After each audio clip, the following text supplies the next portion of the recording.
Hey, how's it going? It's me, Zoe Redwood, and today we're going to continue on with the lady's choice. This guy has such a sad backstory. And to be honest, I'm replaying the game because I just realized that my recording software was frozen, so it didn't even record the screen. So that was great and fun. Visiting is inevitable, but actually residing there, I shudder at the thought. Since our nations will be united anyway, we can definitely establish our capital somewhere between our two city-states. The prince nods, but the melancholy expression stays on his face. I sigh, hesitating. I really shouldn't be giving in, but something about the prince's dejected demeanor pulls at my heartstrings, causing me to waver. Finally, I cave in and grab his hands, trying to smile at him confidently. I'm totally going to regret this, but alright, maybe it is better for us to stay here. I was definitely exaggerating when I said the fairies would just up and leave.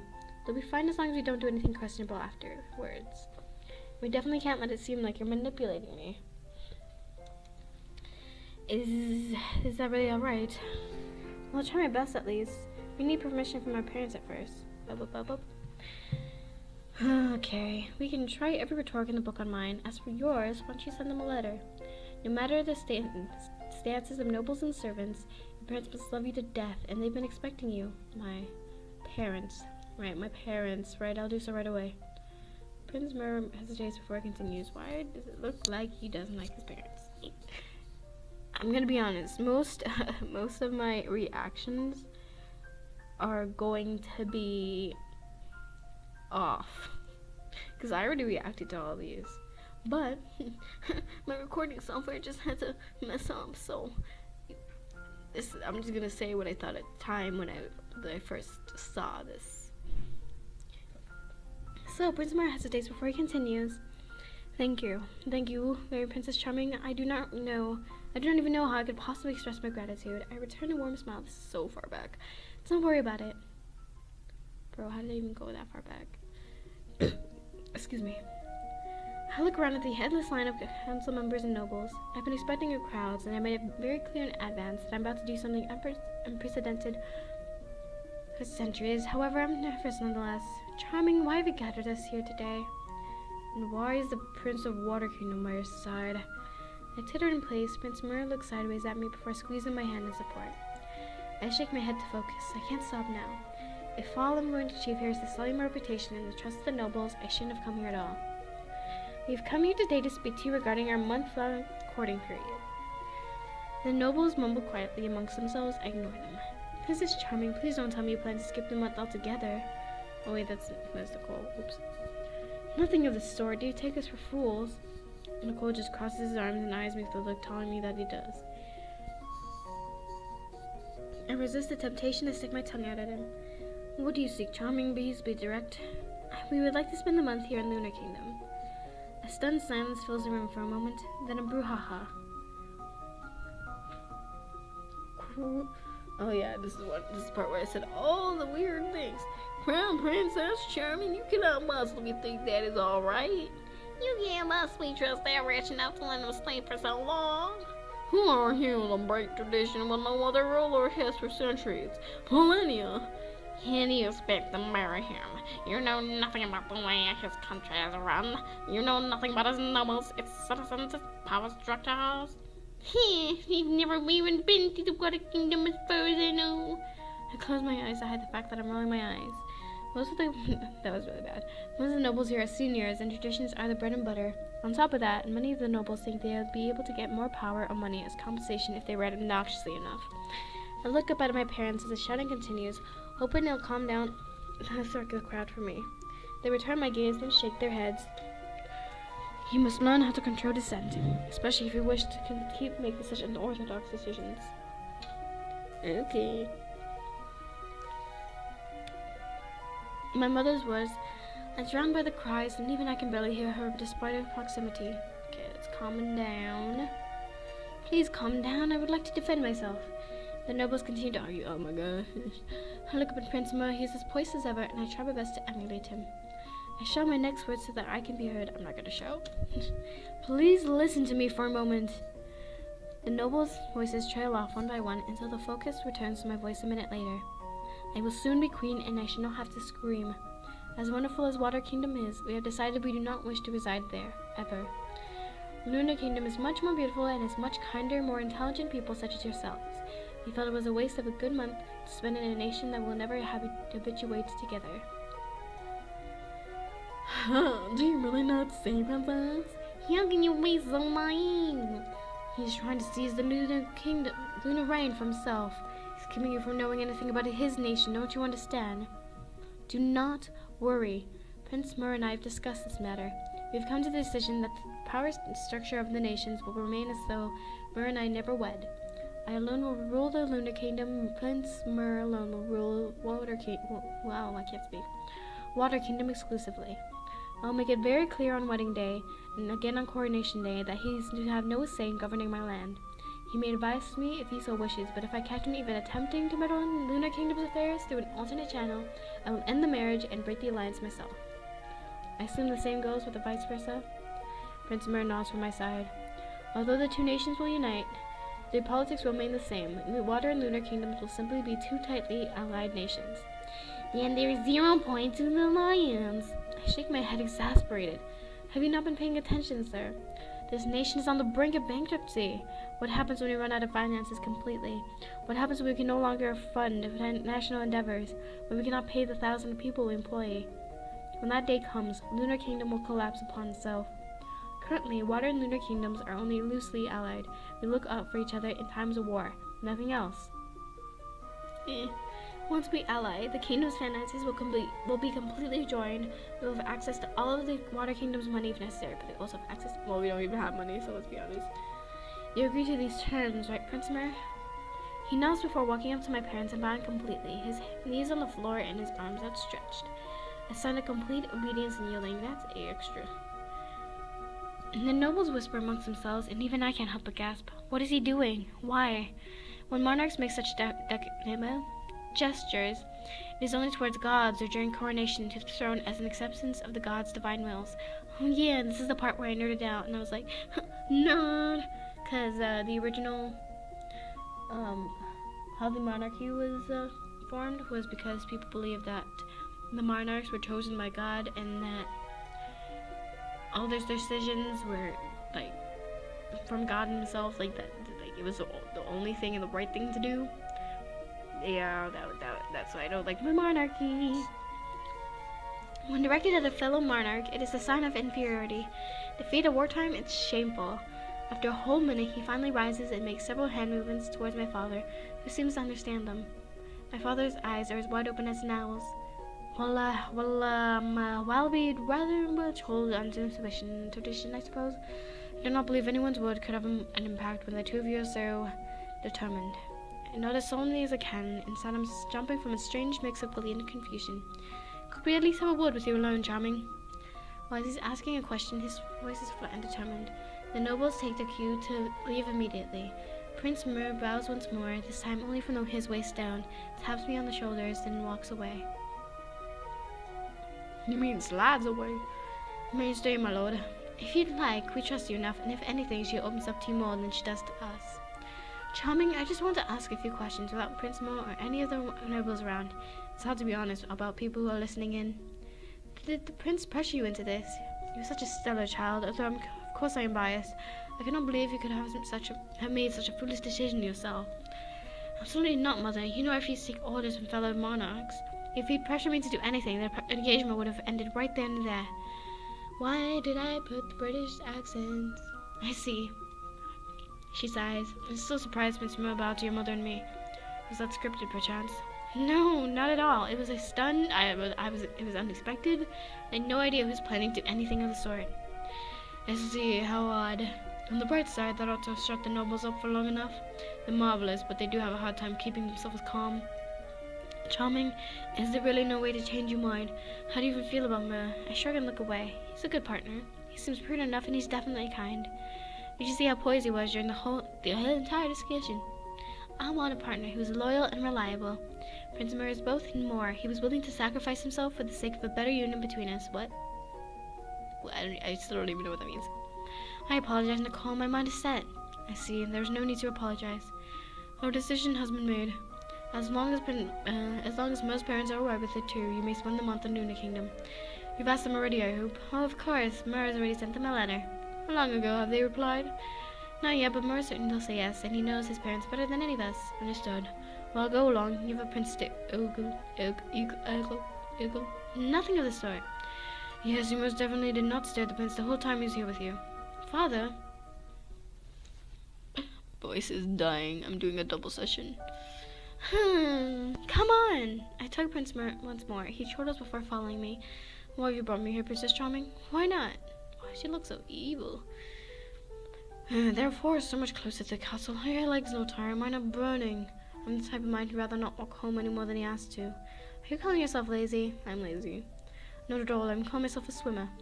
Water feels like home, while land makes me want to fall down and sleep. I see. You look awake to me, but I'll take your words into account. Chatting with you is far too interesting for me to prioritize sleep. How flattering. I simply wanted to talk with you. It's rare for us to spend time alone. The guards and maids are always keeping watch over us, making it impossible for you to practice magic I taught you. Nobody ever comes here, and since we successfully evaded the guards, we're completely alone to speak and use illusion magic as much as we want. I see. Thank you for this opportunity. Not at all. I'm always happy to talk to you. If I may ask, though, is there any way we can hide ourselves without walking all the way over here? Perhaps you could create a barrier around us with your magic or make us invisible? I saw my head in confusion, wondering why he's asking such a thing. But his expression is innocent and light enough not to create a doubt. Yeah, I was really suspicious. Like, why does he want to be, like, covered so much? I suppose he's just curious and making conversation. I certainly can't fault him for the former. I'm known to be far too curious for my own good myself. I'm afraid barriers are too much effort to maintain for long periods of time. It won't be too hard to make us invisible and silent to everyone but each other, though. I should be able to make any illusion you create visible only to us two. We need only a few candies, but they're simple to prepare. Yeah, I saw candles the first time and I was like, what the heck? Fantastic. Perhaps that's what we can do next time. Once we make ourselves invisible, why don't we head to the beach closer to our kingdom? Oh, so you like beaches, Prince Ma? And I was like, what? No duh, he's from the freaking Water Kingdom. What do you think he likes? Fire? Why was it? Because I'm pissed that it did not work. I wondered as much since you're from Water Kingdom, yeah. But I didn't wish to stereotype you. Prince Mir shakes his head and chuckles. The stereotype is correct in this case. But the biggest reason I wish to take you to the beach is that I am by no means an oppressive man, and the only way I know how to show off is to flaunt my knack for swimming. Oh, what would you do if I beat you in a race? I will send a dozen roses to your doorstep in awe of your prowess. I rest my chin on my hand, pretending to contemplate his words. I don't know if a dozen roses are enough. You already impressed me with hundreds a few days ago. I can't even speak anymore because I spoke too much today. Try to beat your past accomplishments, will you? Both Prince Mir and I chortle at the memory. I don't like the word chortle. Chortle. I don't know what I'll do, Princess Charming, and even if I did, I would keep it a secret. Surprises make the best presents. Either that or the worse. It's such a pessimism. Do no one like surprises, Princess Charming? Prince Mir heaves a dramatic sigh. I just bit my lip. Oh, what a pity. Quite a pity indeed. I suppose it won't matter. I'm from Water Kingdom. It is impossible for you to speak to me unless I cheat with magic. I got the magic in me. Every time I touch that. I don't know. I was trying to change the lyrics so it fit into the situation, but it didn't work. I rub my eyes, but my lips are gritting. Don't delude yourself, my prince. I do, okay? I do, I can, and I will. Wonderful. Sounds like you accepting a proposal. A marriage proposal? Not that I can be. What? Whoever hosts the ball is supposed to propose, so I'm supposed to propose to him.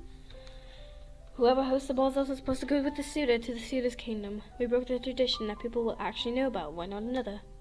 Are you saying you want to propose to me? Not at all. I'm simply saying we should never be tied down by irrelevant traditions. I suppose, Prince Mir, I suppose. Isn't it charming here, though? Coming here is more than worth the exercise. Glorious, although I don't know if I agree with that last bit. Come on, this is where you're supposed to write. Not as charming as you, my princess. I'm so glad he didn't, because that would remind me of the Prince Snow guy, and I hated that guy.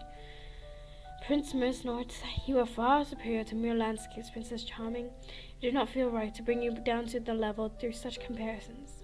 Nice save. Improvising is a necessary skill for monarchs. That it is. Our entire job is making up lies on the spot to appease everyone else. At least we're fed, housed, and catered to as though we were gods. You're right, all thanks to our brilliance.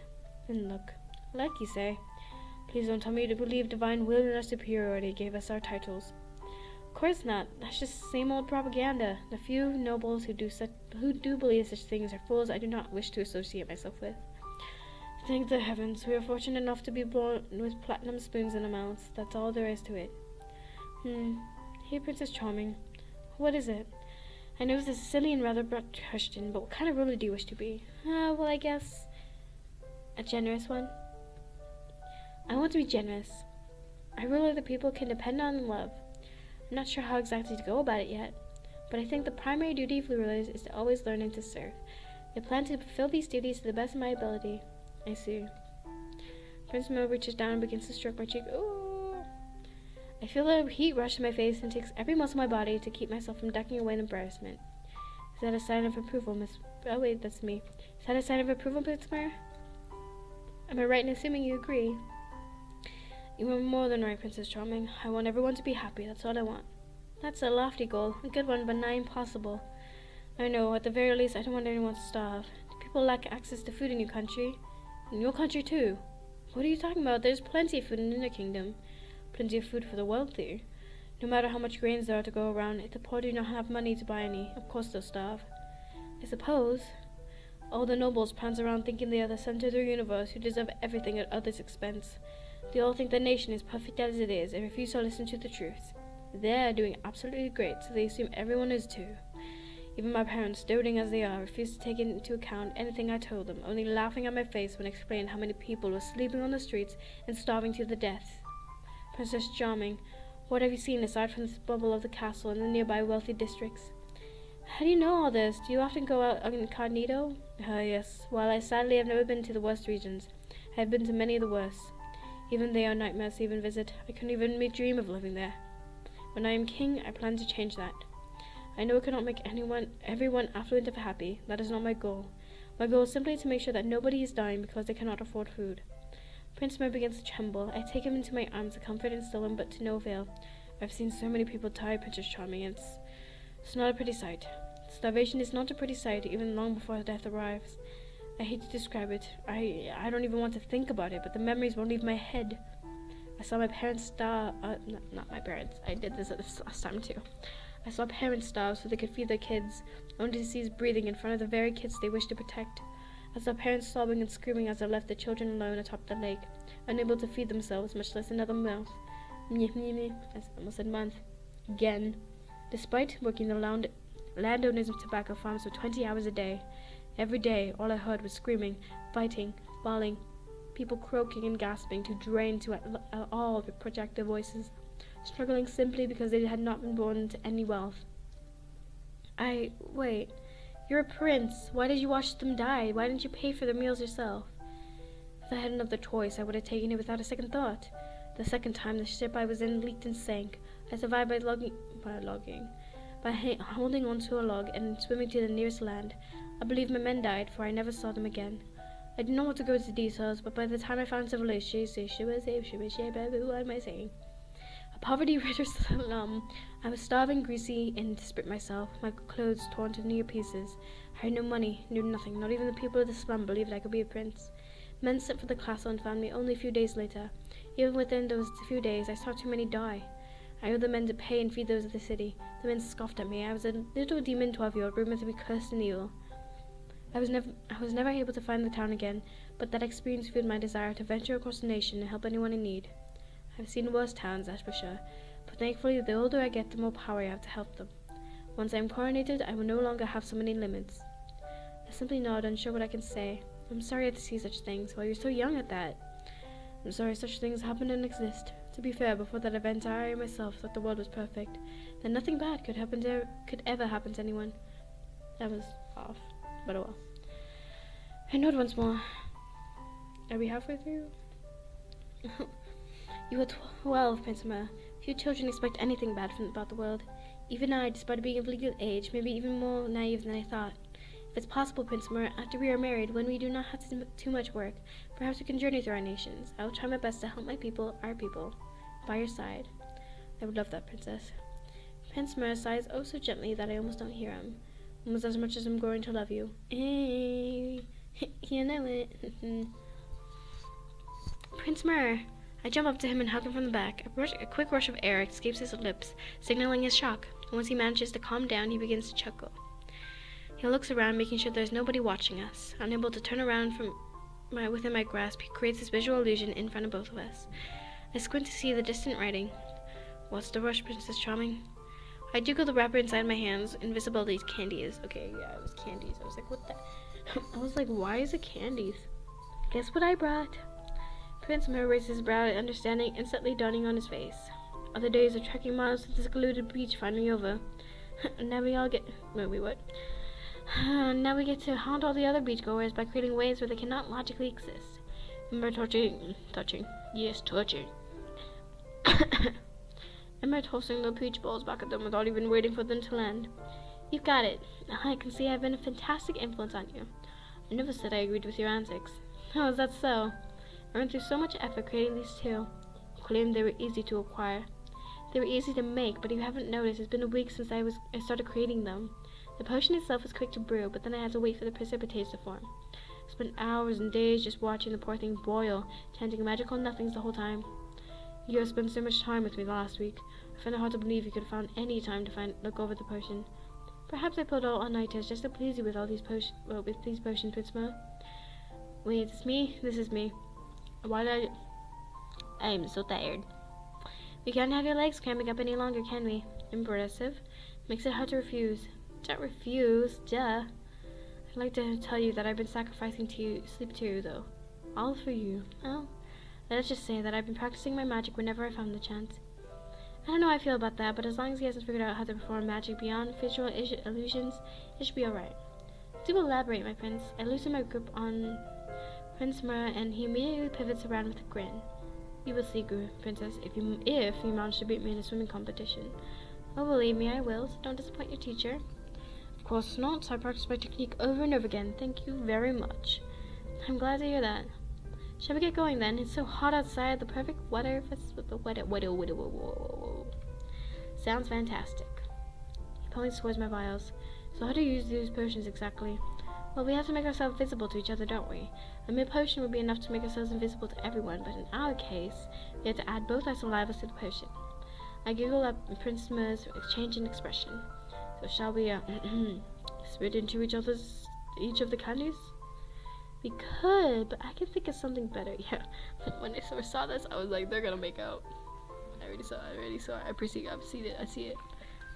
What exactly? Simple.